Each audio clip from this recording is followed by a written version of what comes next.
Baik, Assalamualaikum warahmatullahi wabarakatuh. Salam sejahtera untuk kita semua. Om Swastiastu, Namo Buddhaya, Salam Kebajikan.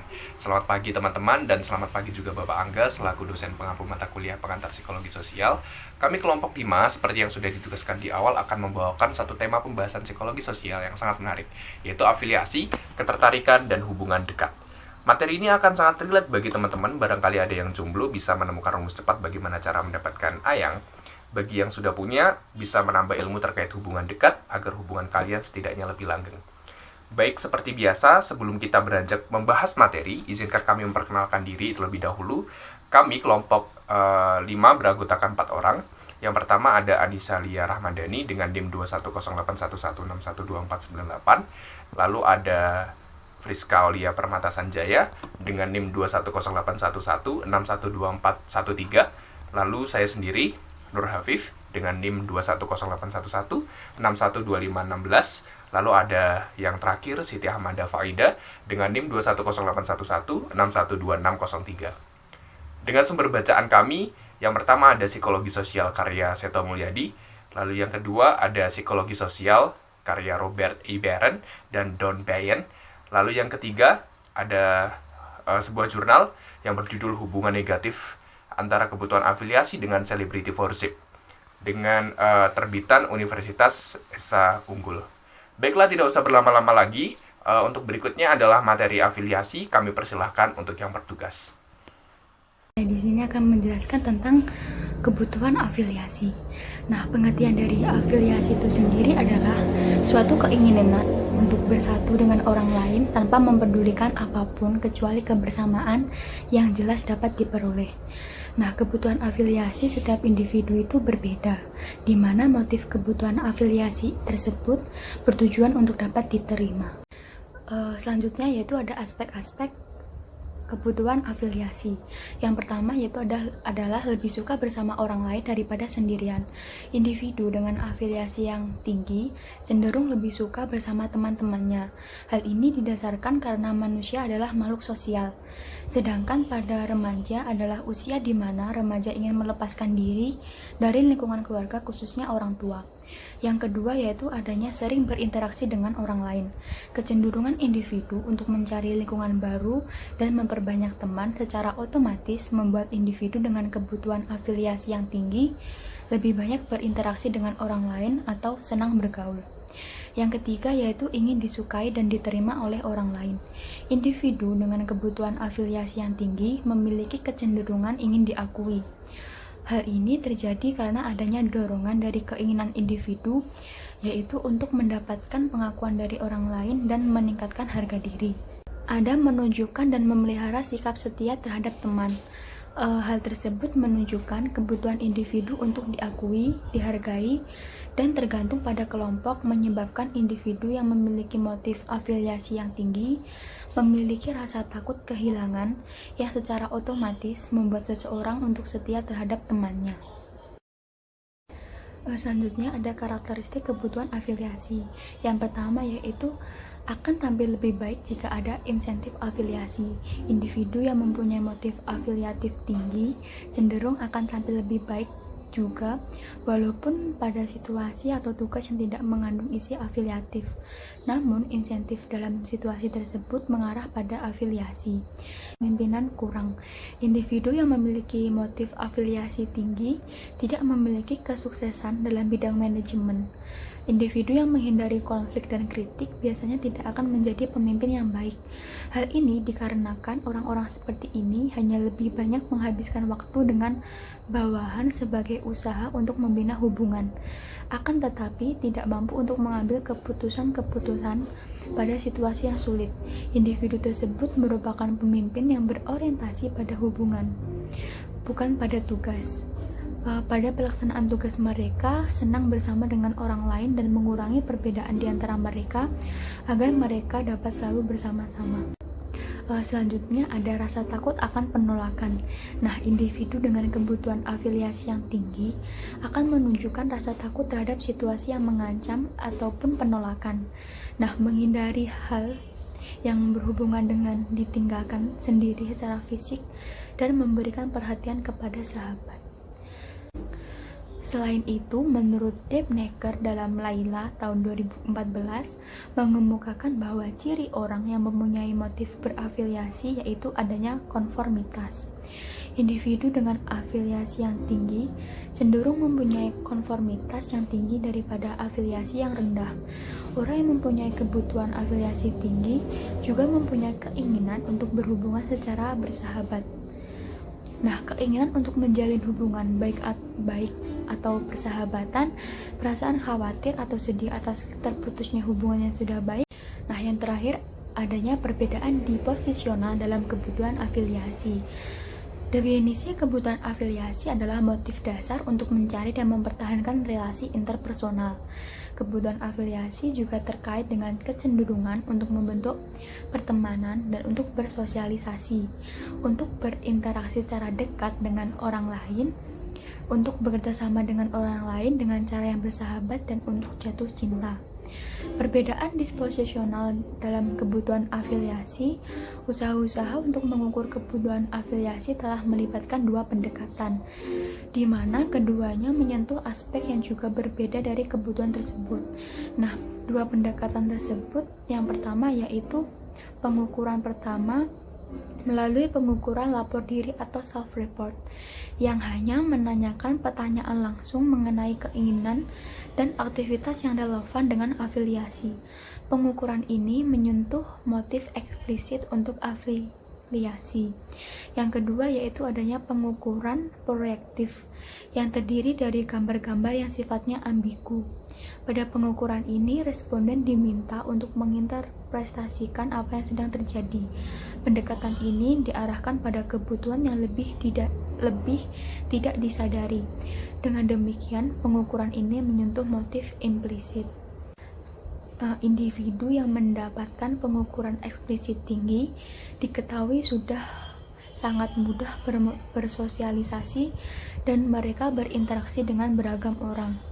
Sedangkan mahasiswa yang mendapatkan pengukuran implisit tinggi lebih cenderung berinteraksi pada situasi dua orang yang sifatnya akrab.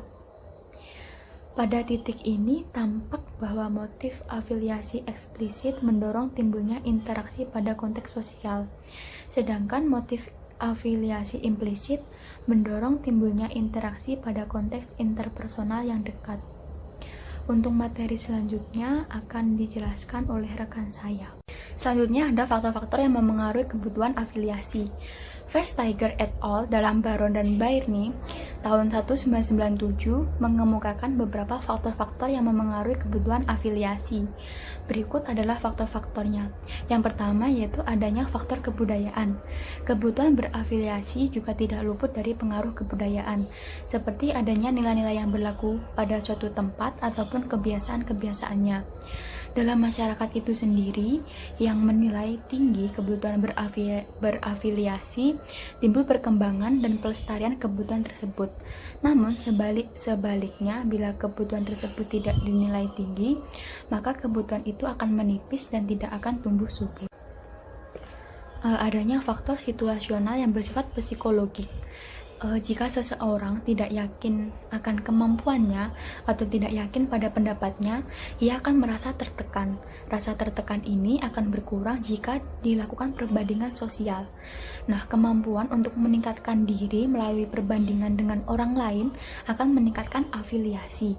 Dan orang tersebut dalam perbandingan ini merasa lebih baik dan akan lebih menguatkan sehingga menghasilkan afiliasi yang lebih besar. Perasaan ada kesamaan dapat berupa kesamaan dalam pendidikan status, kelompok etnik atau kesamaan bangsa, perasaan takut dan cemas. Nah, pengaruh faktor-faktor ini dapat dilihat dalam kehidupan sehari-hari. Yang selanjutnya yaitu ada faktor status ekonomi. Kesamaan latar belakang status ekonomi seseorang akan memudahkan untuk menemukan daya tarik dalam berinteraksi dengan orang lain. Selanjutnya, kita akan belajar tentang bab ketertarikan. Sebelumnya, saya akan menjelaskan tentang apa sih daya tarik interpersonal itu.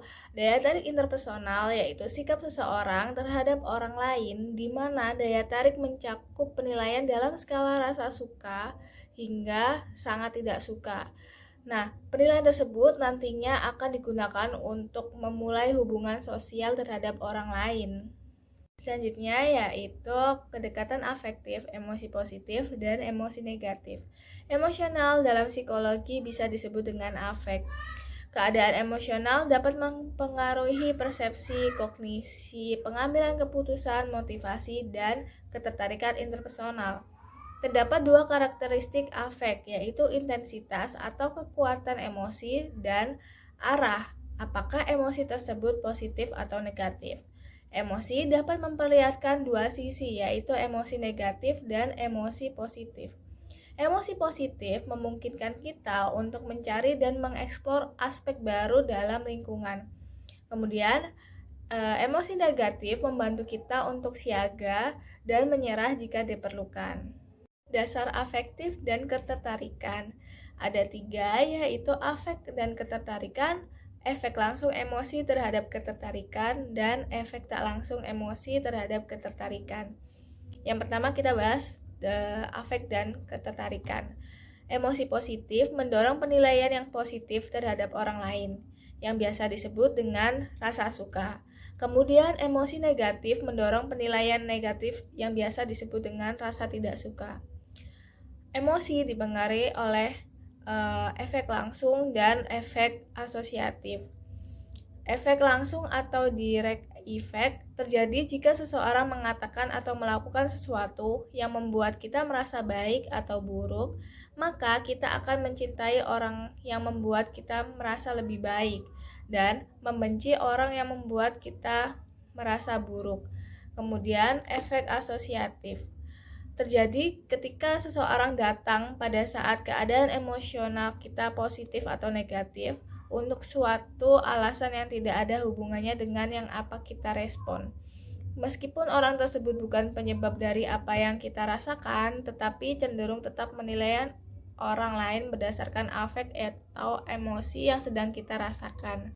Kemudian, efek langsung emosi terhadap ketertarikan. Sebelumnya, repeat exposure yaitu kontak terus-menerus atau berulang dengan suatu stimulus baru. Contohnya itu suatu produk, orang asing, dan lain-lain. Nah, afek positif yang dibangkitkan oleh repeat exposure dapat menentukan rasa suka dan kita akan segera menggambarkan bagaimana ketertarikan didasarkan pada reaksi afektif terhadap penampilan, sikap, dan atribut lain dari seseorang. Nah, efek tak langsung emosi terhadap ketertarikan.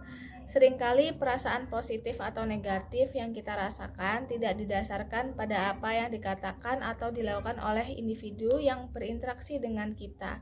Sebaliknya, sumber-sumber emosi yang lain seperti pengalaman yang masih baru, keadaan fisik, atau penilaian spontan terhadap orang lain.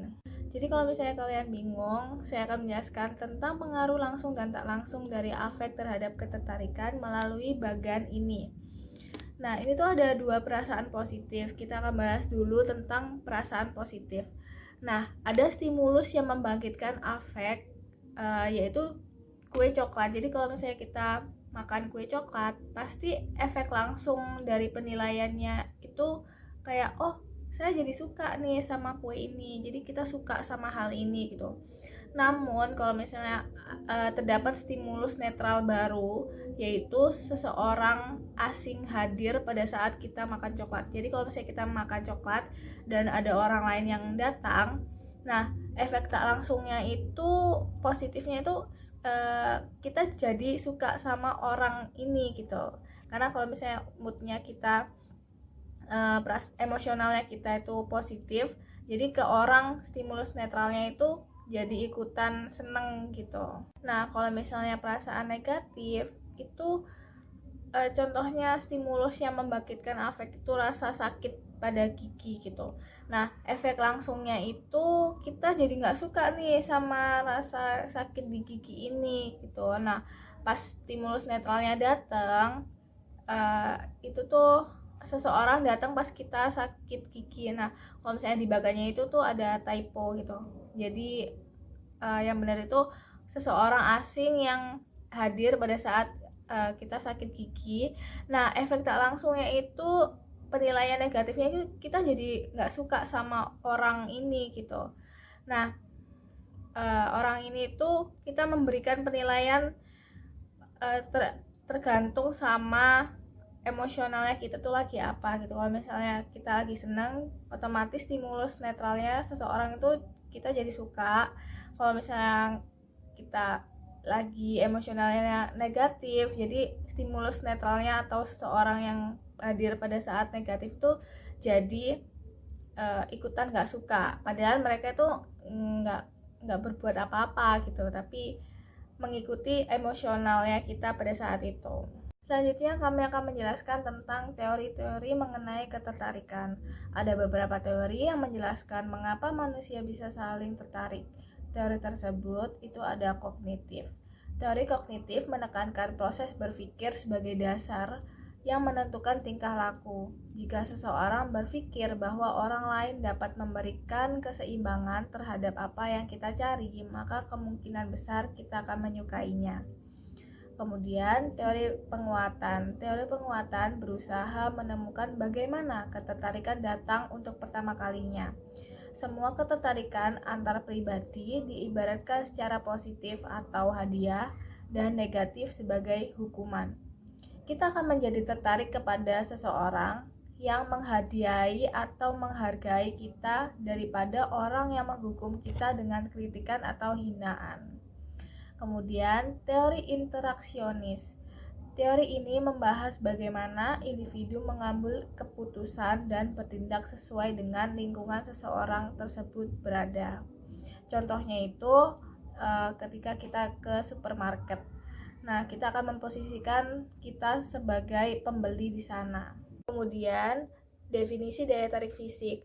Menurut Bayon dan Bairni pada tahun 1994, daya tarik fisik yaitu kombinasi dari gambaran wajah berupa tampan dan cantik, fisik berupa langsing atau gemuk, dan penampilan yang dipandang sebagai suatu keindahan. Jadi, dilihatnya itu dari fisik, dari luarnya kita aja. Daya tarik fisik adalah aspek-aspek penampilan seseorang yang dianggap oleh orang sebagai menarik atau tidak menarik secara visual. Kemudian terdapat daya tarik fisik dan evaluasi interpersonal. Penampilan fisik mempengaruhi berbagai evaluasi interpersonal, termasuk rasa suka, penilaian terhadap bersalah dan tidak bersalah di pengadilan, dan hal-hal lainnya. Daya tarik fisik mempengaruhi seseorang dalam mencari pasangan hidup, meskipun laki-laki dan perempuan responsif terhadap daya tarik seorang calon pasangan kencan, kekasih, maupun pasangan hidup. Daya tarik perempuan lebih penting bagi laki-laki daripada daya tarik laki-laki bagi perempuan. Selain daya tarik fisik, beberapa karakteristik yang dapat diamati lainnya yakni dalam mempengaruhi evaluasi awal interpersonal adalah fisik, berat badan, gaya perilaku, pemilihan makanan, nama depan, dan karakteristik lain yang superficial. Selanjutnya, saya akan menjelaskan tentang bab hubungan dekat. Dekat jarak fisik semakin besar pula kemungkinan dua orang atau lebih akan mengalami kontak secara langsung dan mengalami paparan berulang. Paparan berulang adalah kontak yang sering terjadi secara terus-menerus dalam sebuah stimulus. Riset Sessions membuktikan bahwa paparan berulang terhadap stimulus apapun yang sedikit negatif, netral atau positif akan berakibat pada meningkatnya evaluasi positif terhadap stimulus tersebut. Sessions menyebutkan bahwa secara umum kita berespon dengan paling tidak sedikit rasa tidak nyaman ketika kita bertemu dengan siapapun atau apapun yang tidak dikenal atau tidak familiar. Stimulus yang baru dan menakutkan secara bertahap dapat menjadi aman dan dikenal. Wajah yang dikenal atau familiar tidak hanya dievaluasi secara positif, namun juga menyebabkan aktivasi otak yang mengindikasikan respon emosi yang positif. Namun demikian, jika dari awal emosi yang berkembang adalah sangat negatif, maka paparan berulang tidak akan berarti apapun. Bahkan, repetisi pertemuan dengan stimulus akan menjadi memperburuk emosi negatif yang dirasakan. Kemudian terhadap hubungan romantis dan misteri cinta. Sejauh hubungan romantis telah dijelaskan dalam hal kedekatan, emosionalitas, dan kerinduan, kami telah menghubungkan keinginan kuat ini dengan munculnya pematangan pubertas dan kepentingan seksual. Namun, peran norma budaya dan cita-cita sosial tidak dapat diabaikan. Di media populer, cinta remaja telah digambarkan secara absolut untuk menyampaikan rasa gairah yang mendalam, pengabdian, dan perawatan tanpa pamrih untuk orang yang dicintai. Bahkan telah digambarkan sebagai rasa cinta tanpa akhir. Meskipun demikian, baik pengalaman umum dan penelitian empiris menunjukkan bahwa ketidaksepakatan dan konflik juga merupakan bagian integral dari hubungan romantis. Sementara kemarahan, iri hati, dan penghinaan mewarnai semua hubungan mereka, menimbulkan risiko khusus untuk hubungan romantis karena sifat sukarela dari afiliasi dan tingkat emosi romantis yang tinggi. Dalam menghadapi konflik yang intens, pasangan bebas untuk menaburkan ikatan romantis jika pertukaran gagal untuk saling memuaskan. Penelitian telah menunjukkan bahwa dalam hubungan yang mungkin dianggap dekat, konflik dapat ditemukan. Hanya sedikit mitra yang dapat sepenuhnya menghindari perselisihan, karena perselisihan tidak dapat dihindari. Diran konflik hanya mengungkapkan lebih sedikit tentang kualitas hubungan daripada cara konflik ditangani. Selain itu, meskipun konflik dapat memicu gangguan hubungan atau bahkan disintegrasi, itu juga dapat memberikan kesempatan untuk menemukan peran baru, meningkatkan komunikasi, dan memperkuat interkoneksi. Baik, di bagian saya, kita akan membahas terkait 4 poin penting dalam berbagai macam hubungan dekat, baik hubungan romantis, hubungan keluarga, maupun hubungan pertemanan. Dan kita akan mulai terlebih dahulu membahas satu hubungan, yaitu hubungan romansa. Kita akan awali dengan sebuah pertanyaan mendasar, sebenarnya apa yang kita cari dari pasangan romantis kita? Nah, untuk menentukan beberapa kriteria yang dilabelkan, pada setiap individu baik laki-laki maupun perempuan, dalam upayanya mencari pasangan romantis, kemarin saya sempat searching dan jalan-jalan sedikit di YouTube. Kemudian saya menemukan sebuah video stand-up komedi, komikanya Panji Pragiwaksono. Dia bilang kurang lebih seperti ini. Terdapat kesalahan persepsi pada setiap pasangan terhadap kebutuhan gendernya. Laki-laki sebenarnya tidak terlalu membutuhkan perhatian, tapi ia sangat membutuhkan pengakuan.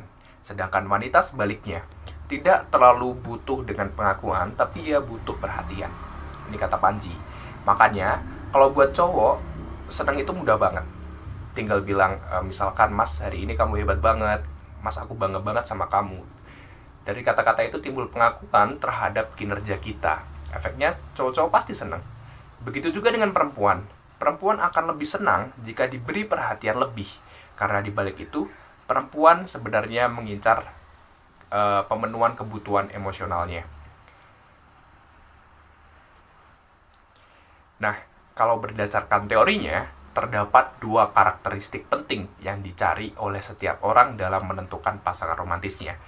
2 karakteristik ini adalah kecantikan secara fisik atau keindahan fisik dan masa muda. Masa muda ini nantinya akan diinterpretasikan terhadap kesuburan.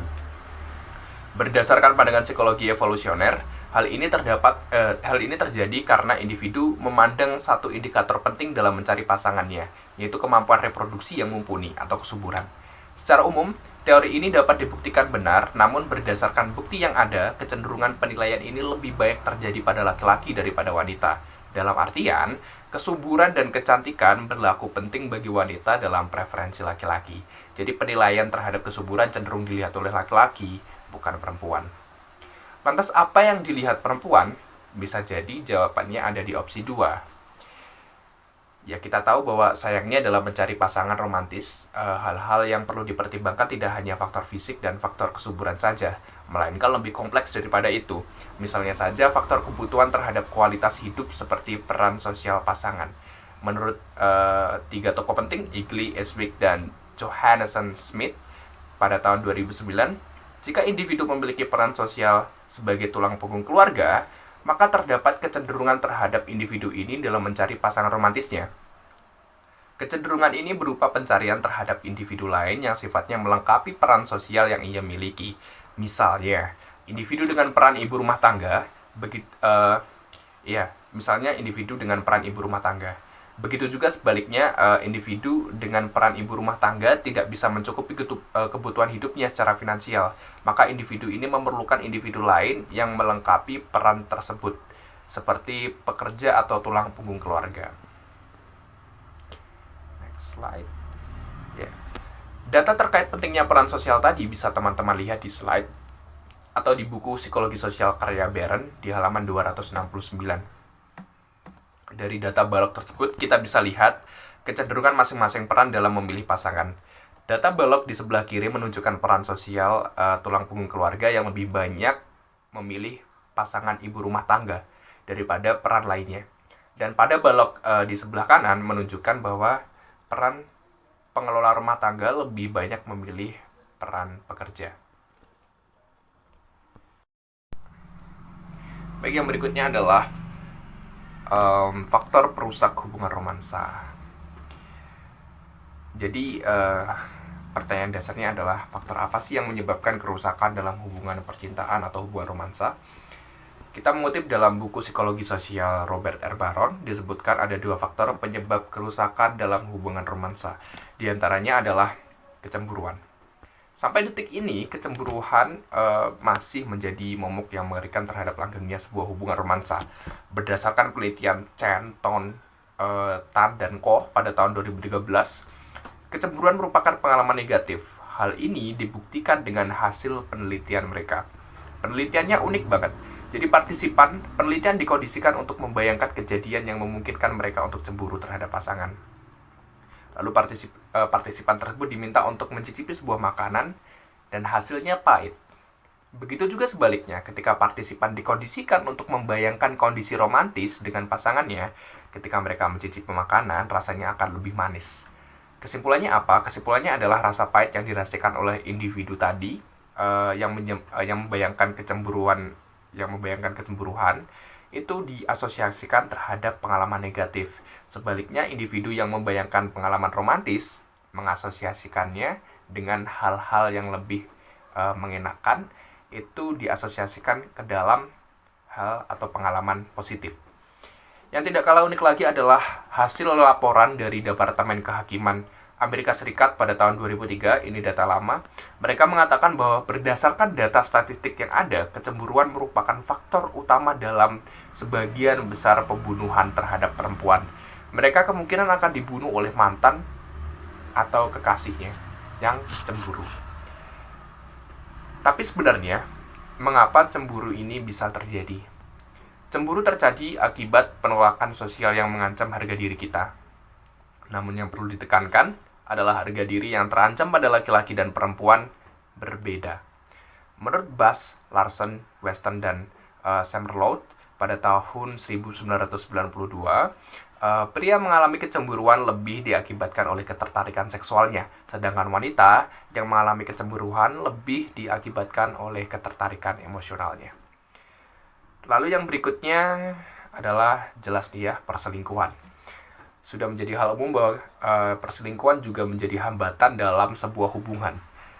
Kemarin ada series terkenal, Layangan Putus, menggambarkan betapa ngerinya perselingkuhan di antara Aris dan Lydia.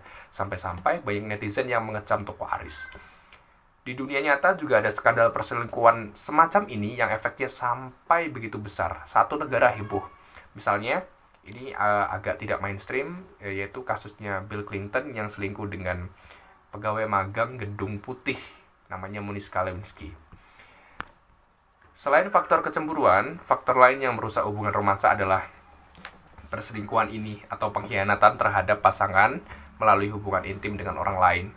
Menurut Previti dan Amato pada tahun 2003, perselingkuhan adalah alasan perceraian paling sering. Selain merusak hubungan, pada umumnya perselingkuhan juga memiliki efek lain, yaitu efek negatif terhadap kesehatan mental dan fisik dengan meningkatkan depresi pada individu yang berselingkuh. Di tahun 2011, terdapat sebuah penelitian yang melibatkan hubungan variabel angka perselingkuhan dengan status tingkatan sosial. Lemers et al. Pada tahun 2019 mengkondisikan sekitar 1.500 peserta penelitian untuk mengisi sebuah kuesioner. Mereka menanggapi persoalan dalam kuesioner tersebut, di mana mereka menunjukkan niat mereka untuk terlibat dalam perselingkuhan dan seberapa sering niat tersebut muncul. Hasilnya sangat mengejutkan bahwa semakin besar kekuatan sosial individu, maka semakin besar tingkat perselingkuhan. Kemudian yang ketiga, hubungan dengan anggota keluarga, hubungan pertama, dan yang paling abadi. Hubungan anggota keluarga pada umumnya memanglah begitu kuat, baik hubungan interpersonal antara anggotanya maupun dalam lingkup yang lebih luas seperti keluarga besar. Hal yang paling utama adalah keterkaitan hubungan antara ibu dan anak. Anak menilai perilaku orang tuanya dan mengaplikasikan nilai-nilai tersebut dalam kehidupan masa depannya. Berdasarkan penelitian tahun 1969 dan 1973, Paul B. mengembangkan konsep hubungan ibu dan anak melalui konsep gaya ketertarikan, bahasa Inggrisnya attachment style, yang mengatakan bahwa tingkat kenyamanan individu dirasakan dalam hubungan interpersonal antara anak dan orang tua, khususnya ibu, atas dasar dua penyikapan penting. Pertama, adalah penyikapan terhadap harga diri individu. Tingkah laku pengasuhan ibu terhadap anak memberikan informasi terkait pentingnya seberapa berharganya diri anak, seberapa penting diri anak, dan seberapa dicintainya individu itu. Ataupun sebaliknya. Sikap kedua adalah kepercayaan interpersonal atau interpersonal trust. Dalam penyikapan ini, individu mendapatkan informasi terkait kelayakan diri yang terpengaruhi oleh aspek penting seperti kepercayaan. Apakah anak dapat diandalkan dalam melakukan sesuatu adalah poin utama dalam penyikapan ini, interpersonal trust. Lalu slide berikutnya. Ya, terdapat 4 kemungkinan terhadap variasi hasil individu dalam menghadapi dua dimensi di atas, gaya ketertarikan, attachment style, dan kepercayaan interpersonal atau interpersonal trust. 4 kemungkinan tersebut adalah apabila gaya ketertarikan dan kepercayaan interpersonal sama-sama tinggi, akan menghasilkan individu yang mampu dalam mengerjakan tugasnya dengan optimal, serta memiliki tingkat kepercayaan diri yang tinggi. Lalu yang kedua, apabila gaya ketertarikan dan kepercayaan interpersonal sama-sama rendah, akan menghasilkan individu yang takut dalam berhubungan sosial dan cenderung tidak percaya terhadap kemampuan yang individu miliki. Lalu yang ketiga, apabila gaya ketertarikan rendah, namun kepercayaan interpersonalnya tinggi, penyikapan seperti ini menghasilkan individu yang cenderung merasa sibuk dalam mengerjakan tugas-tugasnya. Individu ini mulai membentuk mudah dalam membentuk hubungan, namun akan kembali merasa tidak percaya diri apabila lingkungan meninggalkannya. Lalu yang terakhir ada apabila gaya ketertarikan tinggi namun kepercayaan interpersonalnya rendah. Kombinasi ini menyebabkan individu merasa pantas mendapatkan hubungan sosial, namun di lain sisi mereka takut akan hubungan dekat. Orang-orang semacam ini biasanya mengatakan, saya tidak membutuhkan hubungan yang dekat dengan orang lain. Nah, siapa nih yang merasa aku banget di nomor 4 atau yang lain? Teman-teman bisa identifikasi sendiri kira-kira masuk di bagian mana. Nah, lalu ada poin penting lagi, selain hubungan dengan orang tua kandung dan anak, juga terdapat hubungan lain yang juga sedikit banyaknya mempengaruhi kondisi mental individu. Di antaranya adalah hubungan dengan anggota dewasa lainnya dan hubungan dengan saudara. Hubungan dengan anggota keluarga dewasa lainnya dapat memiliki efek yang kuat dalam mempengaruhi perkembangan anak dan perilaku sosial dalam fase lanjutan. Selanjutnya adalah hubungan dengan saudara. Hubungan antara saudara mempengaruhi perilaku interpersonal juga, interpersonal individu. Berdasarkan penelitian yang ada, anak yang tidak memiliki saudara kandung justru kurang disukai oleh teman-temannya, sebab anak-anak tanpa saudara kandung memiliki kecenderungan lebih agresif. Hal ini ada alasannya, seperti yang disampaikan oleh Kitzman, Cohen, dan Lockwood pada tahun 2002, bahwa individu yang memiliki saudara laki-laki atau perempuan memberikan pengalaman belajar interpersonal yang berbeda daripada yang tidak memiliki saudara. Lantas yang terakhir ada hubungan di luar keluarga. Hubungan lain di luar keluarga yang bisa terjadi salah satunya adalah hubungan pertemanan, hubungan persahabatan. Menjalin hubungan pertemanan bagi setiap individu adalah sebuah keumuman menilai bahwa diri kita adalah makhluk sosial dan tidak selamanya terikat dengan keluarga. Maka hubungan ini menjadi sangat penting. Dari kecil kita mungkin sudah akrab dengan hubungan pertemanan terlepas dari perbedaan yang setiap individu miliki, baik perempuan atau laki-laki ataupun beda ras dan sebagainya. Hubungan pertemanan dapat terjadi akibat banyak faktor. Misalnya, persamaan minat, kecocokan kepribadian, atau pengalaman positif maupun negatif di masa lalu. Ada beberapa persahabatan masa kecil yang memudar seiring berjalannya waktu, namun terdapat juga persahabatan yang sukses melintasi perjalanan masa. Indikator penilaian terhadap sahabat dapat dinilai dari beberapa karakteristik. Misalnya ada beberapa orang yang tampak menyombongkan diri di depan orang lain, namun bersikap sebaliknya ketika bertemu teman jangka panjangnya atau sahabatnya. Ini adalah menurut Tis et al. Pada tahun 1995.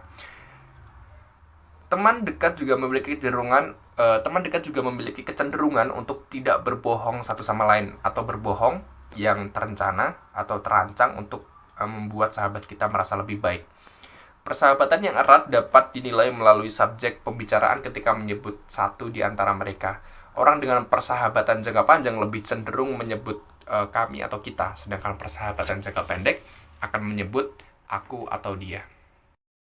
Nah, demikian presentasi dari kami, sudah selesai. Terima kasih teman-teman sudah menyimak sampai akhir. Apabila teman-teman ada yang ingin ditanyakan atau ada pendapat lain mengenai presentasi ini, kami persilahkan. Dan apabila ada salah kata, mohon maaf. Billahi taufik wal hidayah. Wassalamualaikum warahmatullahi wabarakatuh. Terima kasih.